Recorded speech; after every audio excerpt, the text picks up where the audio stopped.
today we are going to read Junie B. Jones is a Graduation Girl, Part 2. Part 2 is chapters 5 to 9.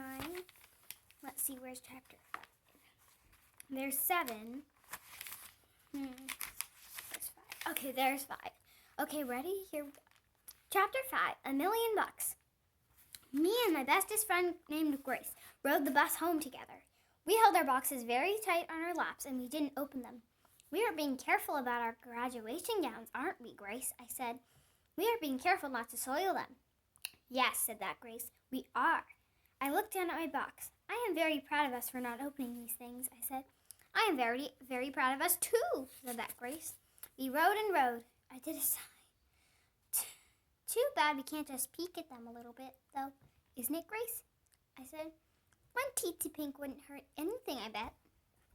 But Grace didn't say anything. I tapped on her. Okay, here's what I'm thinking.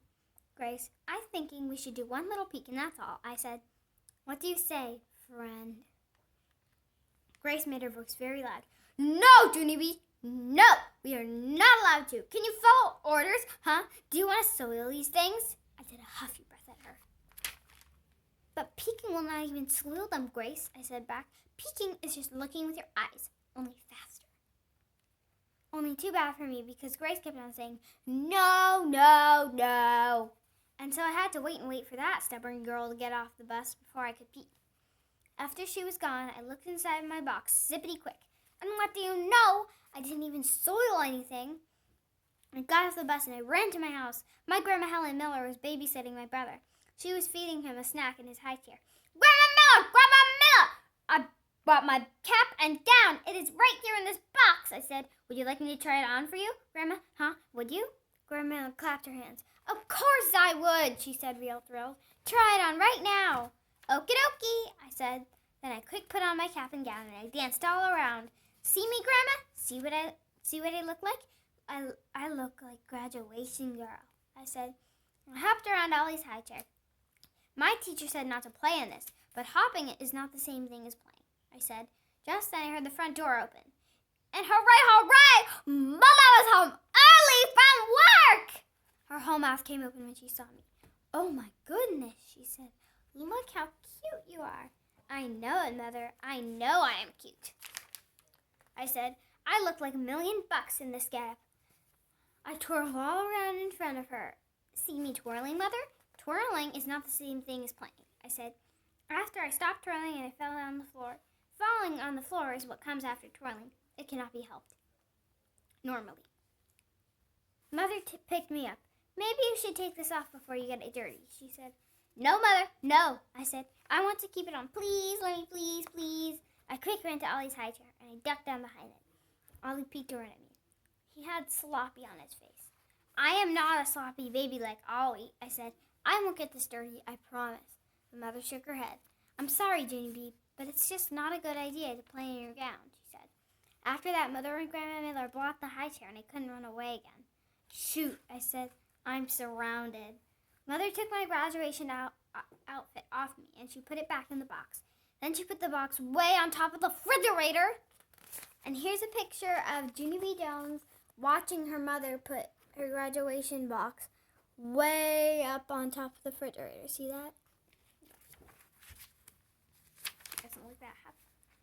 Let's store it up here for safekeeping, she said. Let's not, I said real growly. Mother made squinty eyes at me. Then she took me by my arm and she marched me to my room.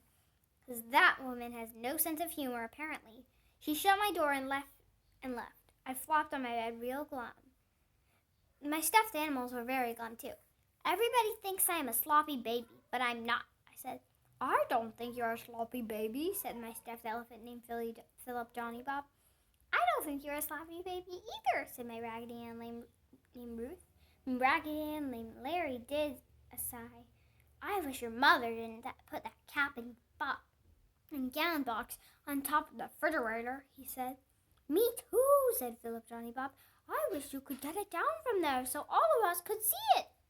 After that, I thought and thought. Then I lifted up his soft ear and I whispered, Maybe I can. Chapter 6, Pooped and Thirsty. The next morning, my Grandpa Frank Miller came to babysit. I love that babysitter very much, because he doesn't even follow the rules, that's why.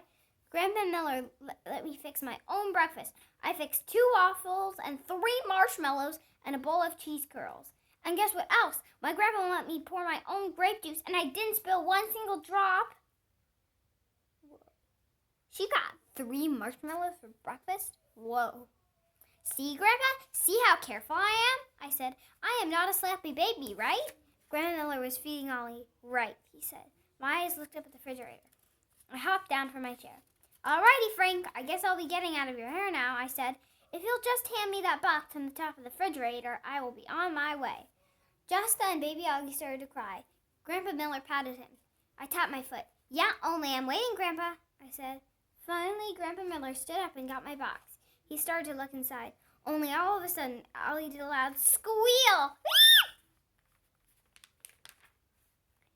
And he put his whole bowl of cereal on his head. Oh my goodness, hollered my grandpa. Then Grandpa shoved the box right at me, and he hurried to clean Ollie's head.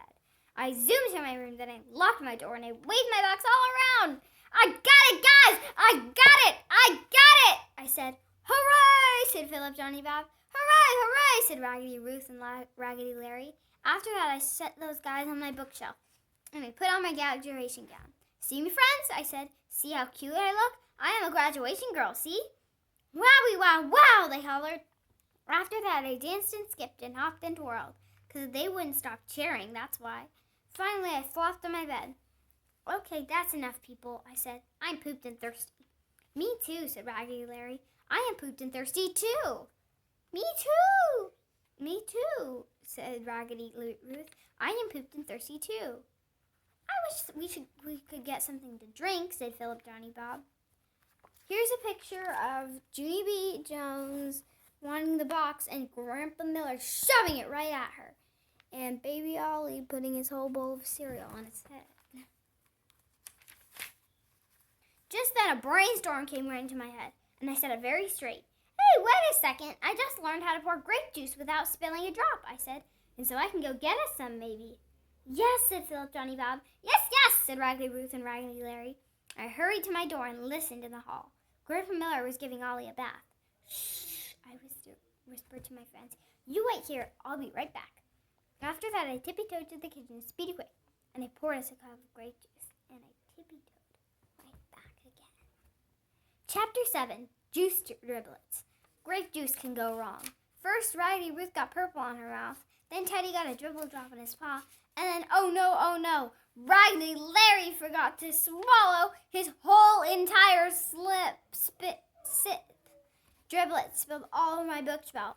I covered my mouth, very shocked. Then my heart pounded and pounded. 'Cause if grape juice got in my rug, I am big trouble, Missy. A cloth! I need a cloth! I hollered. I ran around all over my room. Then all of a sudden, my eyes looked down at my clothes. And what do you know? I saw all the cloth I needed. I took it off me, and I soaked up the driblets. My shoulders felt relief in them. Whew, that was a close one, I said.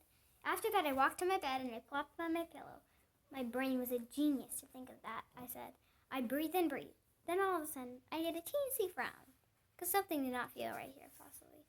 I covered my head with my cheeks. Then I turned my head very, very slow, and I peeked out of my bookshelf. My stomach did a flop. Because I saw my graduation gown, that's why. And it had juice driblets soaked into his front. I looked at Raggedy Larry real mad. Oh no, look what you made me do, I said. You made me use my graduation gown to sweat that dumb juice. Great, Larry, just great. After that, Raggedy Larry got put under my bed, and he did not come out again. Juice driblets do not go away, even if you erase them with your brand new eraser, or if you color them with your new white crayon, or if you brush them with Daddy's new whitening, brightening toothpaste. I brushed up and down and all around, but the driblets did not budge. Shoot, I said, now I will look like a sloppy baby at graduation. And I'm not even the one who dribbled. Just then I heard a knock at my door. It was Grandpa Miller. Judy B, is everything okay in there? He said. My heart got very pounding again. Yes, Grandpa, yes, everything is perfectly perfect, I hollered. I am just playing with my stuffed animals, and that's all. Grandpa Frank Miller knocked some more. "Could you open the door, please?" he asked. I felt tension in me, because I did not want him to see my problem. That's why I quick pushed my graduation gown under my bed. Then I opened my door a teensy cracked. Here's a picture of Junie B. Jones wiping up the juice driblets with her graduation gown. Uh-oh, and she sees the spots. Oh, she's brushing it now. She's brushing it with her new Daddy's whitening, brightening toothpaste. "Hello, how are you today?" I said. "I am fine, except I am right in the middle of something, so I would like to get back to it, please." Grandpa Miller was holding baby Ollie. He looked disappointed at me. "Oh, Hooey," he said, "now that I've got your brother cleaned up, I thought maybe you and I could teach him how to play checkers." I looked at Ollie. He was wearing a clean shirt with purple polka dotties. "No, thank you," I said. "Maybe I'll teach him checkers some other day." I waved at my Grandpa Miller, very sweet. "Well, nice seeing you again, Frank. Goodbye," I said. After that, I closed the door and I waited for Grandpa's footsteps to leave. Finally, I pulled my graduation gown from under the bed, and I stared and stared at that stupid thing. "Why did this dumb gown have to be white?" I grouched. "Why couldn't it be purple like the grape juice? If it was purple like the grape juice, the driplets would blend right in." I tapped my fingers, real annoyed. "Or why couldn't this dumb gown have purple flowers on it? The juice would blend in with the flowers too, I bet," I said. "Or what about polka dotties, like Ollie's shirt? If they were purple polka dotties, no one would notice the driblets for sure." Just then I said it very fast, because I was getting another brainstorm in my head, I believe. I zoomed straight to my desk. Then I looked through all my drawers, and I found my colored markers, and I laughed real happy. Then I spread my graduation gown on the floor, and I worked and worked very hard. And guess what? When I finally got done, you couldn't even spot the driplets hardly. "My brain is a genius after all," I said. After that, I put my cap and gown in the box again, and I took it back to my Grandpa Miller. "All righty, Grandpa," I said. "You can pick this back on the refrigerator now, please." Then I smiled real big, because guess what else? He did. Chapter 8, Getting Ready. Room 8 and Room 9 practiced for graduation together. We practiced on the stage in the auditorium, because a stage is where people get diplomas, of course. Mrs. showed everyone how to walk up the steps without tripping. She played music for us to march in with. And guess what? Room 9 marched better than Room 8, except Paulina and Puffer kept bowing real silly, and Lenny kept stepping on people's heels, plus Shy William ran out of the auditorium and down the hall. And Gus Filoni had to chase him all around the parking lot.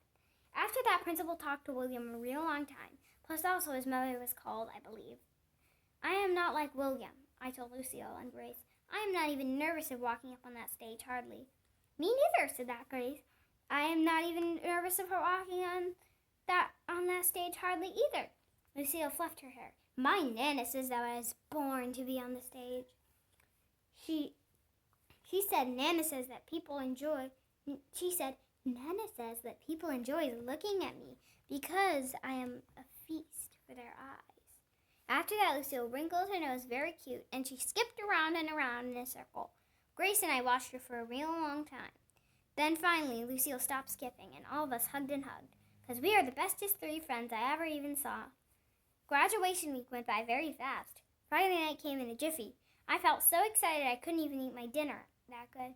I got down from my chair, and I ran all over the house. "Settle down," said Daddy. "Settle down," said Mother. "Settle down!" I hollered. Then I laughed real loud, because I am a hoot, that's why. Finally, it was time to go. Mother got my graduation box at the top of the refrigerator. I jumped up and down. "Let me carry that, Mother. Please, please, please. I want to carry my box all the way to room 9 myself, because that's where all of us are getting dressed." Mother handed me the box. Then Daddy said, "Settle down," again, and all of us drove to my school. Grandpa and Grandma Frank Miller met us in the parking lot. I hugged them hello. Then I zoomed to room 9, speedy fast. And guess what? All the children from morning and afternoon kindergarten were getting ready together. I ran through the door. "It's me, people! It's Junie B. Jones! I am here for graduation!" Lucille and Aunt Grace came rushing over. They were already wearing their caps and gowns. They looked marvelous, I tell you. "Hurry up, Junie B," said Lucille. "Hurry up and put on your cap and gown. Our teacher is going to take our picture." "Yes," said that Grace. "Hurry, hurry." She quick grabbed my box away from me, and she took out my cap and gown. Grace did a gasp. "Oh no, Junie B, What happened, she said. What happened to your cap and gown? My stomach felt squeezy and sickish, because that outfit looked spottier than I remembered. Put it down, Grace, I said. Don't show people. I don't want anyone to notice. Lucille laughed very loud. But that's so dumb, Junie B, she said. How could people notice? You colored big purple splotches all over your graduation clothes. I did a halfie at that girl. Those are not big splotches, Lucille, I said. Those are purple polka dotties that I drew to blend in with my juice driblets. And that is a whole different ball game, madame. Just then some of the children heard me yelling, and they turned to look. Great, Lucille, I said. Now look what you did. You called attention to myself. And so how can I even blend in? After that, I quick grabbed my graduation gown and I ran to the back of the room. Here's a picture of Grace pulling out Junie B's graduation gown. Junie B doesn't look so happy about that.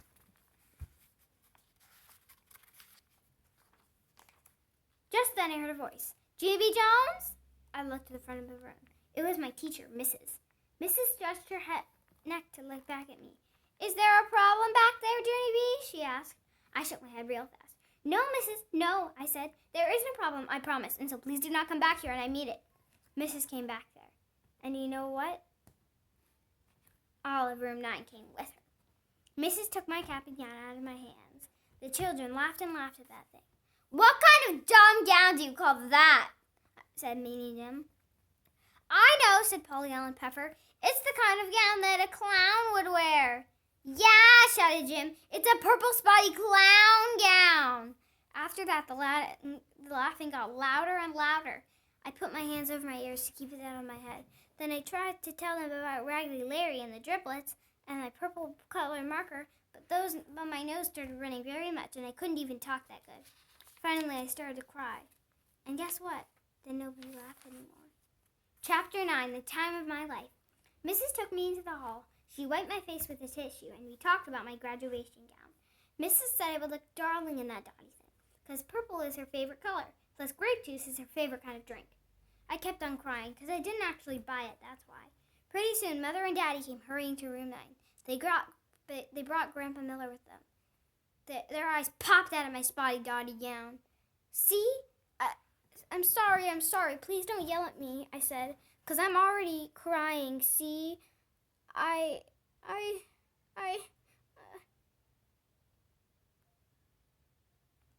Plus wearing this dumb clown gown, will punish me enough. Mother and Daddy didn't yell. They said we would talk about this problem later. After that, Mother helped me put on my cap and gown, and she hugged me very nice. Then Daddy grinned, and he said I looked cute in dots. She does look cute, said Grandpa Miller. And not only that, but when she goes on stage, she'll be easy to spot. He winked on me. I did a giggle, because that man is a silly joker, that's why. Finally, Mrs. patted me. Are you feeling better now, Junie B? She asked. Are you ready to go back inside and be with your friends? I shrugged, kind of worried. Sure she is. Of course she is, said my grandpa. My goodness, this is Junie B. Jones. After that, he stood me up straight and tall, and he faced me to my classroom. Then I breathed in a big breath, and me and Mrs. went back into room 9. Polly Allen and Jim jumped out at me. Surprise! They hollered. Surprise! Surprise! Surprise! Hollered my bestest friend named Grace. I looked at those people very shocked. Then my mouth came all the way open. 'Cause they had dots on their clothes just like mine! That Grace skipped all around. It was Jim's idea, Junie B, she said.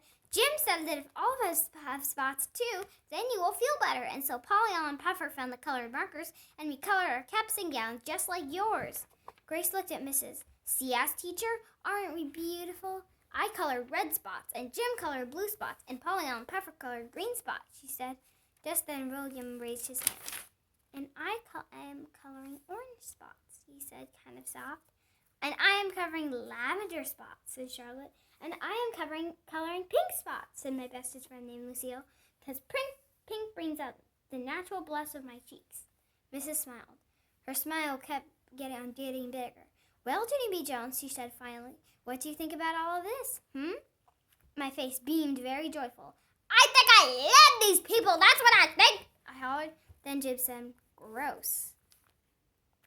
And here's a picture of all of the kids in their purple polka dotty gowns gathering up in a line. They look pretty amazing in that picture. Then Polly and Puffer said, "Gross," too. After that, all room 9 laughed and laughed. And this time, even me. Graduation finally got started. The room 8 teacher walked up the steps of the stage. She said hello to all the people. Then Mrs. walked up the steps of the stage, too. She was still smiling. "Families and friends, I've been a teacher for a very long time," she said. "But in all my years of teaching, these are some of the most colorful graduates I've ever seen." Mrs. held out her arms. "Ladies and gentlemen, we are proud to present the graduates of Room 8 and Room 9. Just then the music started and all of the children walked into the auditorium. The audience chuckled at us very happy. Room 9 chuckled back at them. After that, all of us sat in special chairs, and both of the teachers walked and talked some more. And then finally it happened. Mrs. started to call our names, and one by one we walked up on the stage and we got our diplomas. And good news, Polly and Puffer did not bow real silly, and Lenny did not step on people's heels, and Shy William did not run away. It was the time of our life, I tell you. I felt 1,000,000,000 feet tall up there. Then Mrs. gave me my diploma. She shook my hand real nice. "I'm going to miss you, Junie B. Jones," she said. "You are truly one of a kind." "Thank you, Mrs.," I said. "You are truly one of a kind, too." After that, my Grandpa Frank Miller did a loud whistle, and my mother and Daddy clapped very proud. And here is the happiest news of all. When graduation was over, Room 9 not even have to say goodbye to each other, because all of us are coming back to the same school for first grade, so we can play at recess, just like Mother said. And guess what else? I can't wait to see those guys again, because we will be friends forever and forever, and always, and I mean it. And that is the end of Junie B. Jones is a Graduation Girl. If you like this book, you can like and subscribe and share and read all our other books. Bye!